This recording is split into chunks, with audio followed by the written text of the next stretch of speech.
Hey everybody, it's Tom, and I'm coming to you with the ninth, no, today's the tenth video in our efforts to render some definition to crucial terms in the public discourse, which nevertheless are often left undefined or delimited, and in virtue of that circumstance, really become subject to abuse, confusion, manipulation. They serve to kind of obscure and detain conversation rather than to move it forward. And the word today has really been in the background of all the terms with which we've wrestled thus far, which would be capitalism, socialism, class, race and ethnicity, gender, science, and religion. What is the state? Relationship between the state and the government. What is science? And to say that, I might have been redundant. And then, of course, the distinction between left and right along the political spectrum.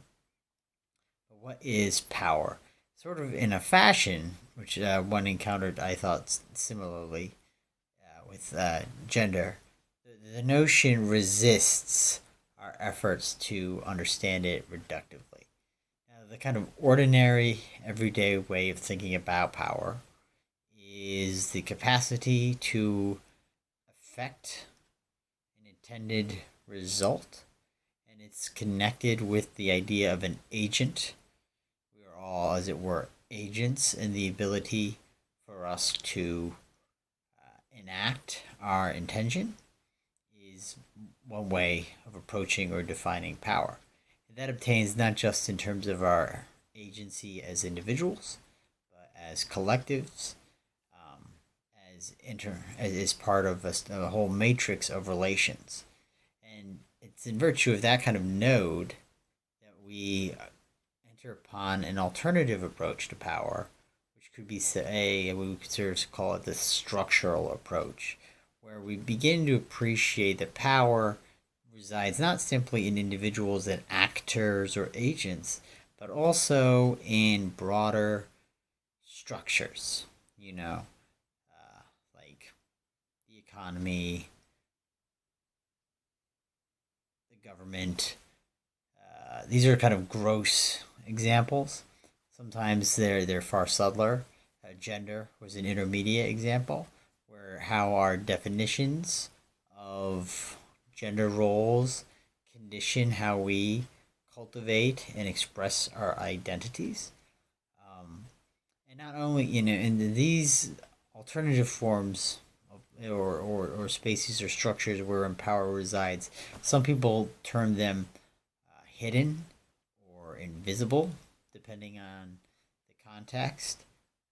By invisible, what is being pointed is not simply obvious external structures, but the way in which our language, our cultural milieu can sometimes compel us to internalize certain frameworks and identities. We become, as it were, colonized as to by certain notions of who and what we're supposed to be. And this isn't a fully transparent or conscious process. We almost have to make it an act of will and power on our own part to become alive to these latent presuppositions from which we can extricate ourselves.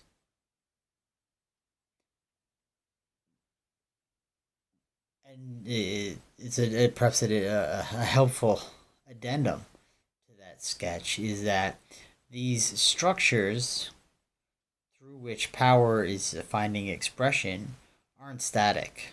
They're dynamic, they change over time, and the complexities arise which make our contemplation of the matter, I would say, at times a difficult one, despite the fact that the engagement of power is something which is integral to human experience.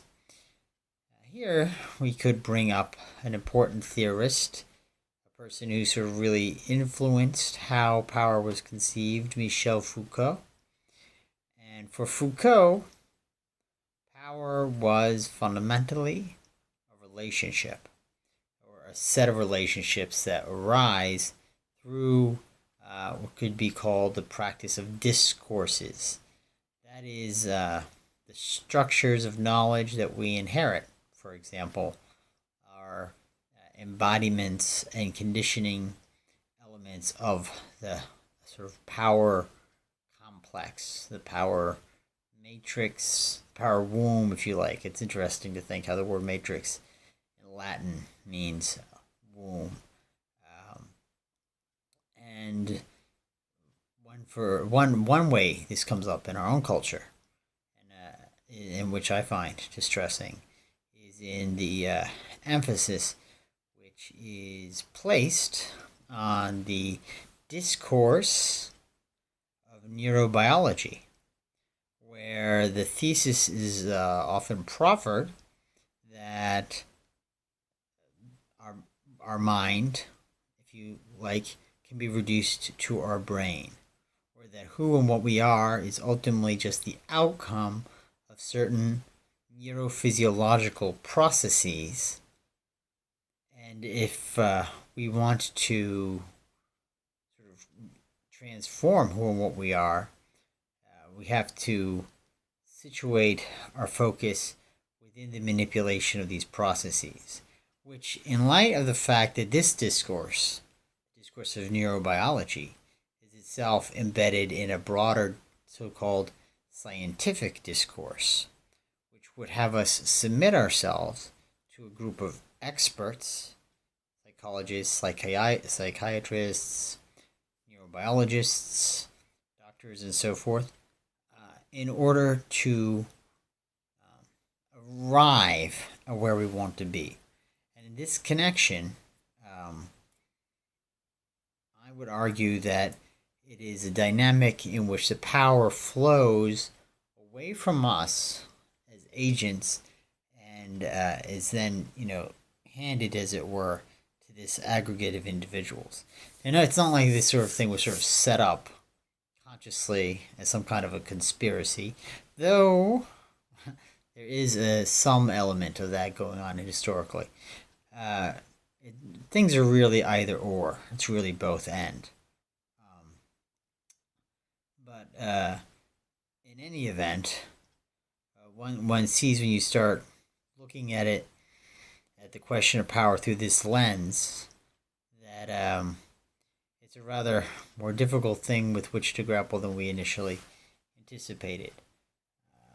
Now,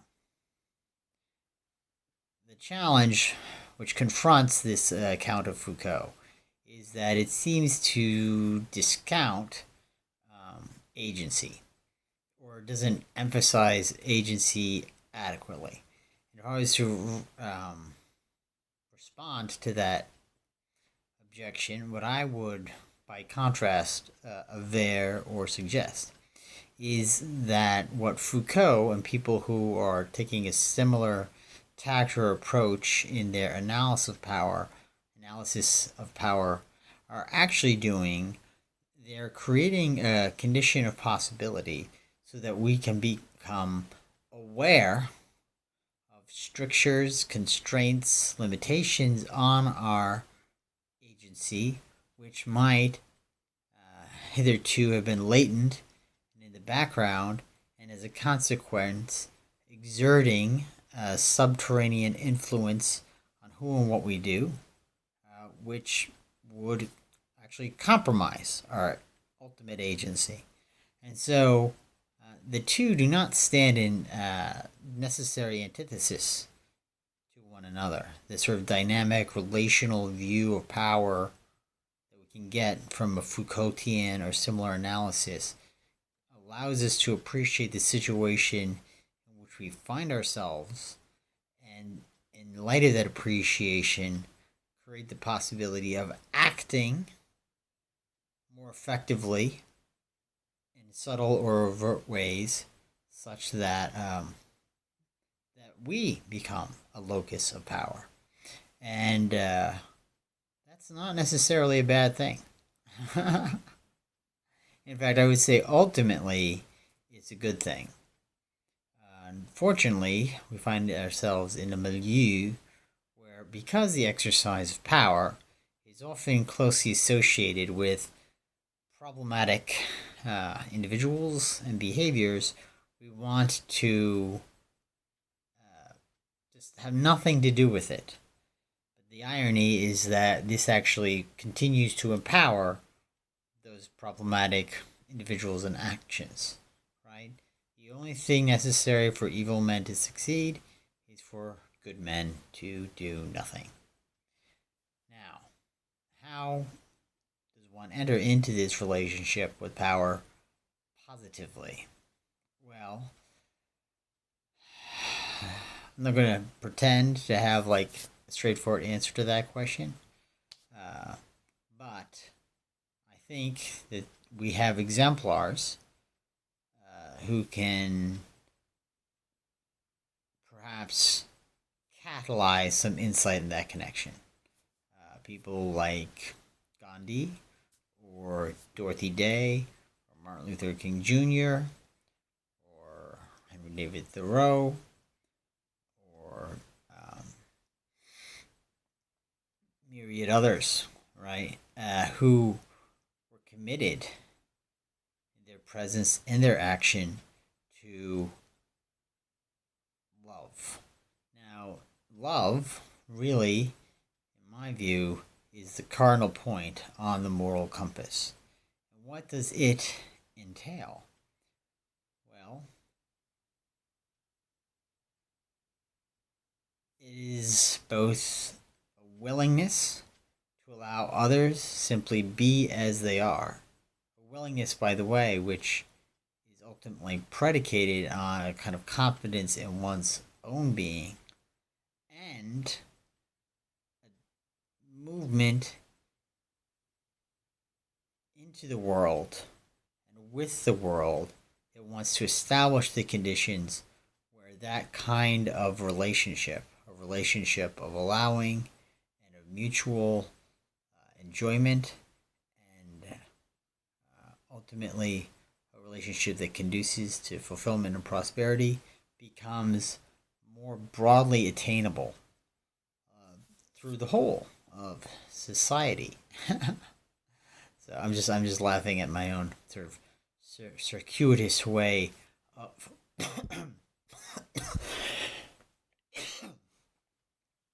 excuse me, of putting the matter. And internally or subjectively, this places a great onus of responsibility on all of our shoulders. If we are to become real agents of love, then we have to look very closely at what is happening with our own actions in our everyday life.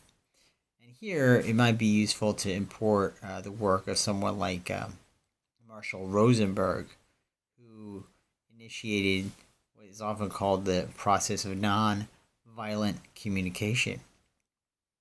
And when I was first encountered and exposed to that process, what really struck me, and it's been invoked in very difficult situations, with rival gangs and even warring ethnic groups, and limit situations where the stakes are literally life and death, and it has in those situations proved effective.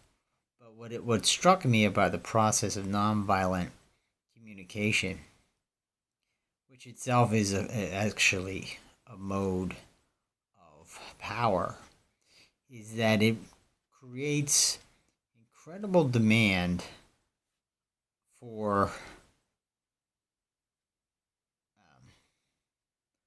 me, or for whoever's having the conversation, because it's not enough simply to make a request. The request has to be grounded in a sense of what the psychological motivations and narratives and stories are, which are at the back of that request. And when you turn your awareness into looking upon those previous conditions, what can often be alarming is that in those situations in your life where you are in a space of conflict, very often the tension, the anger, the difficult emotionality which arises in those situations doesn't really actually have to do so much with those situations as the lens and the approach which you are bringing to them.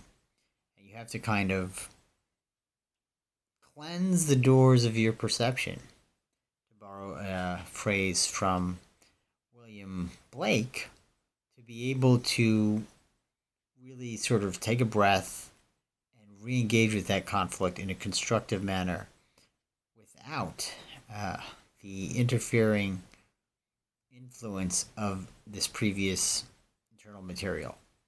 Or such, in any event, was my experience with the notion and theories of nonviolent communication. I would exhort everyone to check it out. And to sort of draw that back to, like, well, what does love mean? Because a lot of times people want to say it's just all rainbows and unicorns. No, real love means not just taking other people seriously, but also cultivating a level of self-awareness so that you can do that in a greater, more effective fashion.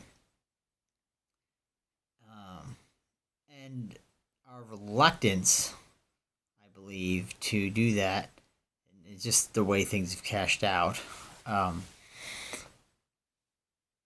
has unfortunately fed into the formation of social realities where power is employed to compromise the movement toward love and awareness, which is ironic because that love and awareness is, in my view, where the most power can actually be attained. And the concomitant of that is a movement toward a sort of selflessness. Now, and this opens up to another issue which has been in the background, an issue of identity, who and what we actually are.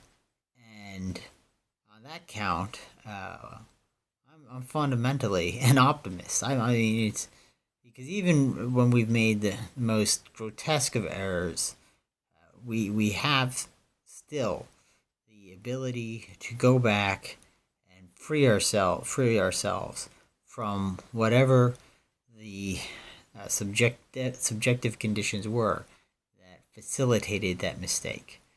And what that means is that ultimately we are all capable of being redeemed, to use a Christian locution, but not, I want to be clear, to import in the same moment a whole Christian theology. And I'm going to leave it there since we're coming up on 20 minutes. So some meditations on power, its relation to love, and nonviolent communication, self-awareness, identity. All this stuff hangs together, which is part of what's sort of crazy about discussing it. It is really a tightly woven web, a tapestry. All the threads are bound together, just like you and me and everything else, and everyone else around the globe. So we'll leave it there, and on a sort of more, personal note, I want to just shout out to Sandy Donovan, who, through her little 10-day challenge, encouraged me and several other people to just sort of dive in and really just put the pedal to the metal for an interval. And I've benefited from that process. It's encouraged me to exercise greater discipline here in what I'm doing on this YouTube channel and in other parts of my life. So thank you, Sandy, for helping us all in that connection. And I'll put a link to her stuff down in the description. Okie dokie, folks. This has been Tom. I hope you keep watching my channel. More stuff coming up in due time. Hopefully in a duly short time. And I will see you around the block. All right. Ciao for now.